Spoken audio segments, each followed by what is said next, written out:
John McCain is on message again. That's good news for his struggling campaign. The bad news for his struggling campaign? He's managed to stay on that message now for a little over 9 hours. The message is a good one. John McCain is not President Bush. John McCain is, in fact, campaigning against President Bush. It's not rocket science. It's how you win the election to succeed the least popular president in American history.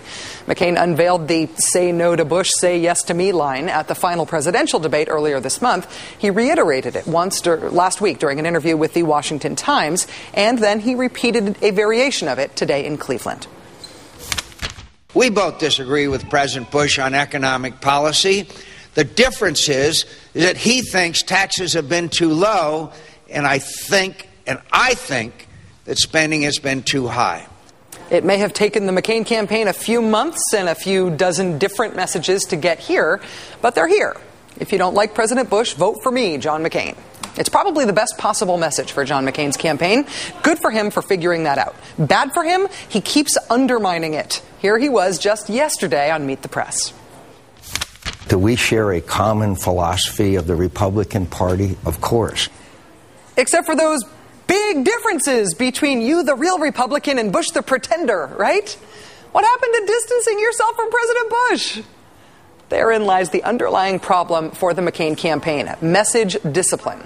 Obama's a celebrity. No, he's a terrorist. No, he's a socialist. The fundamentals of the economy are strong. No, we're in a crisis. Suspend the campaign. Don't bail out AIG. Bail out AIG. Bail out Wall Street. Do you believe this awful Wall Street bailout? We're now seeing the results of the message careening in the McCain campaign. First, no message has stuck. And second, Republicans think they're going to lose, and so they are blaming each other. The knives are out. Anonymous GOP officials are telling reporters things like, quote, "The lack of discipline and ability to draft and stick to a coherent message is unreal." And "there's no communication. It drives you crazy." But the critics aren't just sniping Republicans unhappy about being down double digits 8 days out. The public criticism is now increasingly coming from within the McCain campaign. A Lord of the Flies-esque split seems to be forming as the McCain faction and the Palin faction square off, dueling daily dispatches to the media. After Palin mentioned the flap about the $150,000 wardrobe expenditure at a rally in Tampa yesterday, a senior McCain advisor said the comments, quote, "were not the remarks we sent to her plane." Another aide described it as Palin, quote, "going rogue." Yet another said, quote, "she is a diva. She takes no advice from anyone. She does not have any relationships of trust with any of us, her family, or anyone else," end quote. Wow. Is that sexist or elitist? Just mean? Don't look at me. It's McCain campaign sources who are saying this stuff. One McCain aide told the American Spectator, quote, "Sarah Palin is a lightweight. She won't be the first, not even the third person people will think of when it comes to 2012. The only serious candidate ready to challenge to lead the Republican Party is Mitt Romney. He's in charge on November 5th. In charge on November 5th? You guys know you haven't technically lost this election yet, right? Even John McCain's Senate counterpart in Arizona, John Kyle, seems to be sort of throwing in the towel. He told the Arizona Daily Star, quote, "Unfortunately, I think John McCain might be added to that long list of Arizonans who ran for president but were never elected." Way to stay positive, Senator. Here's how bad it's gotten for Team McCain. They are getting mocked at their own rallies now. Performance art is happening around them, behind the podium. You don't believe me? How about a Sarah Palin impersonator showing up and standing right behind Senator McCain at an event yesterday in Iowa? Note the fake Palin being gracious in her acknowledgement of the applause when McCain refers to the real Sarah Palin. Check this out. She has inspired millions of Americans with her record of reform, with her family, with the greatness and strength of her character. And thank you for your support of Sarah Palin as well. I'm very grateful for that. A Sarah Palin impersonator mugging for the camera right over his shoulder during John McCain's speech, right behind him. Who let her stand there? Did she sleep out for tickets or something? This is funny, but mostly this is embarrassing.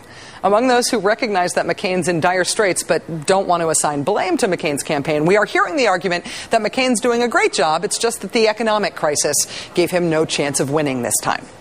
I don't see it that way. From the message discipline problem to the infighting to the bad advance work to the electrocute the frog leg, reflexive, unpredictable decision-making process, I'm not sure this campaign could win anything right now. I'm talking a student council election. I'm talking a fishing contest where you're the only one with a poll.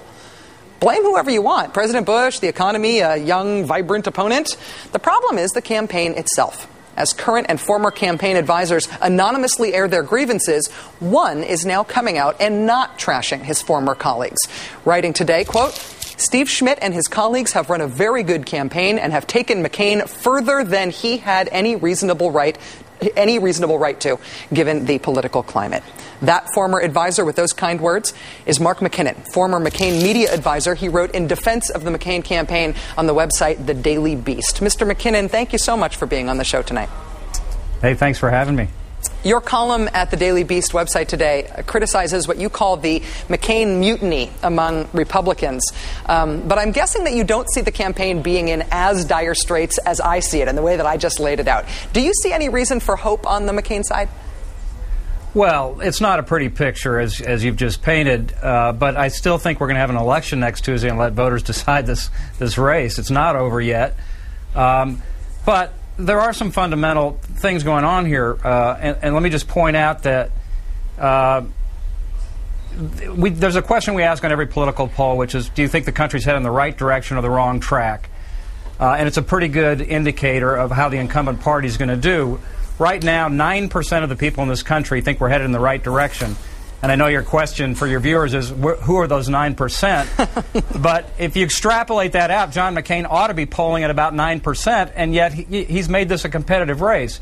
And in fact, Steve Schmidt and his colleagues at the campaign took this campaign even into the convention and ahead in mid-September, and it wasn't until the economic collapse that this thing really started to widen out. Now, let me first of all say I give absolute credit to David Axelrod and Barack Obama and his entire campaign for running a really great campaign.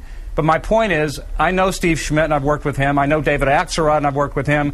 You could switch places and this race wouldn't be much different. Is that because of the quality of the candidates and how good they are at campaigning? Is that purely because of external factors? I feel like I have to point out that if 9% is the threshold for average, you grade on a great curve in terms of what would count as McCain's success in this election. Well, there's a physical law in politics, and it's when you win a presidential campaign, you're brilliant, and when you lose, you're an idiot. And I've been on both sides of that scale, and I don't think I'm either.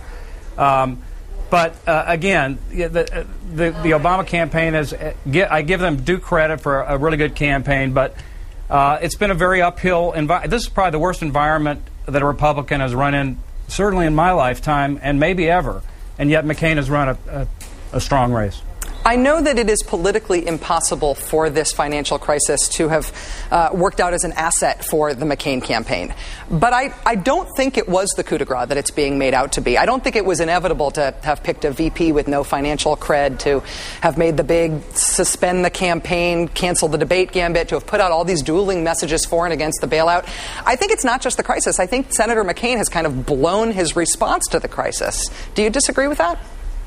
Listen, I'm not here to defend all the tactics or strategies of the campaign. I just think that there are fundamentals in place that make this reality what it is, and that they've made a much closer race than he have any right to be, considering the environment that he's running in.